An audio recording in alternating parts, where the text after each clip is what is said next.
Assalamualaikum warahmatullahi wabarakatuh. Salam dan bahagia Bapak Ibu Guru Penggerak. Saya Bapak Darsono, calon guru penggerak Angkatan 10 Kota Surabaya, akan memaparkan demonstrasi kontekstual modul 1.3 tentang visi guru penggerak. Untuk merumuskan visi guru penggerak dapat menggunakan inquiry apresiatif. Pendekatan ini mengidentifikasikan hal baik yang telah ada di sekolah dan mencari cara bagaimana hal tersebut dapat dipertahankan dan memunculkan strategi untuk mewujudkan ke arah yang lebih baik. Agar dapat menerapkan pendekatan inquiry apresiatif, maka langkah yang dapat dilakukan adalah dengan metode baca. Baca terdiri dari buat pertanyaan utama, ambil pelajaran, gali mimpi, jabarkan rencana, dan atur eksekusi. Buat pertanyaan utama berisi pertanyaan-pertanyaan untuk menentukan arah penelusuran. Ambil pelajaran dimaksudkan untuk memandu bagaimana pengalaman positif dari individu, kelompok, atau komunitas lain yang nantinya akan dijadikan pembelajaran.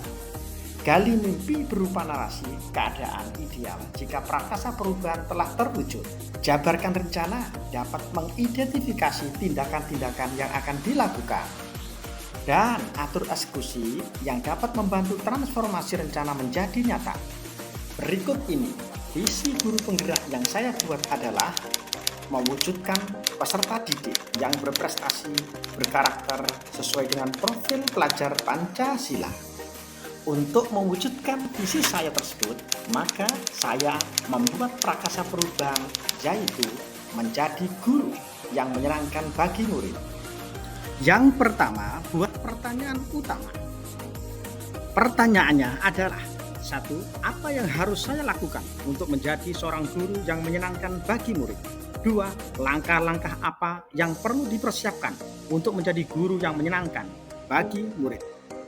Tindakan atau penyelidikannya antara lain, kita harus menjadi guru yang penuh perhatian, senyum, dekat, dan tidak ada jarak, ramah, bermanis, tidak marah-marah, dan komunikatif kepada murid. Di samping dari segi sikap karakter di atas, tidak kalah penting adalah saya harus menguasai materi, memiliki teknik mengajar yang bervariasi dan tidak membosankan, adil dan bijaksana dalam memperlakukan murid. Yang kedua, ambil pelajaran.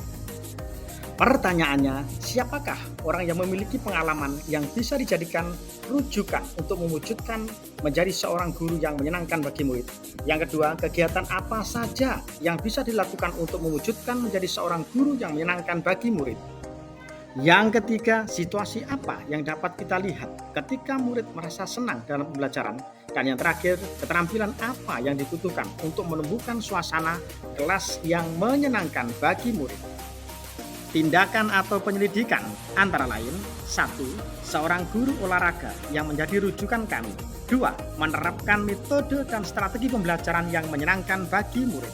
3. Ketika ada murid yang melakukan kesalahan, tidak memarahinya, namun membimbingnya dengan baik. Dan yang terakhir atau yang keempat adalah menguasai kelas dengan perlakuan yang ramah, anak, dan penuh perhatian, berpusat pada murid. Yang ketiga, gali mimpi. Pertanyaannya adalah, apakah kebiasaan-kebiasaan baru yang saya bayangkan terjadi bila mana terwujud menjadi guru yang menyenangkan bagi murid? Tindakan atau penyelidikannya adalah kebiasaan yang akan dilakukan. Pertama, menguasai materi terlebih dahulu, menerapkan berbagai metode belajar agar tercipta pembelajaran yang menyenangkan atau tidak membosankan. Berusaha dekat dengan siswa agar kita lebih tahu setiap karakter yang dimiliki oleh murid dan berusaha untuk selalu melakukan refleksi guna perbaikan pembelajaran berikutnya. Yang keempat, jabarkan rencana. Pertanyaannya adalah, apa langkah sederhana yang bisa dilakukan untuk mewujudkan menjadi guru yang menyenangkan bagi murid? 2. Apa saja praktik baik yang dalam mewujudkan guru yang menyenangkan bagi murid? Dan yang ketiga, apa target dalam mewujudkan guru yang menyenangkan bagi murid? Maka tindakan atau penyelidikannya antara lain, 1. Berusaha dekat dengan setiap murid agar murid merasa lebih santai dan senang saat belajar. Yang kedua, mengajar dengan semangat, hati yang ikhlas, dan juga sabar. Dan yang ketiga, mencoba memahami dan mengenali karakter murid untuk memudahkan memberikan arahan dan karakter siswa sekaligus mengetahui minat, bakat, dan potensi murid. Yang terakhir atau yang kelima, atur eksekusi.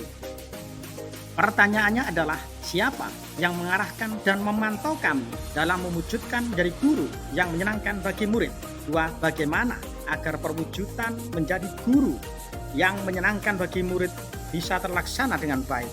Maka tindakan atau penyelidikannya antara lain adalah satu, mengajak rekan sejawat yang memiliki keinginan yang sama dalam menyusun program pembelajaran yang menyenangkan bagi murid.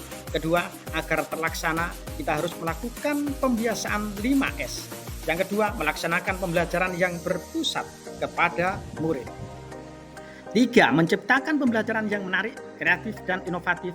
4. Memahami karakter murid dan membimbingnya. 5. Bisa membuat senang murid. 6. Menjalin hubungan komunikasi yang baik dengan semua warga sekolah, termasuk orang tua murid. Terima kasih. Salam guru penggerak. Wassalamualaikum warahmatullahi wabarakatuh.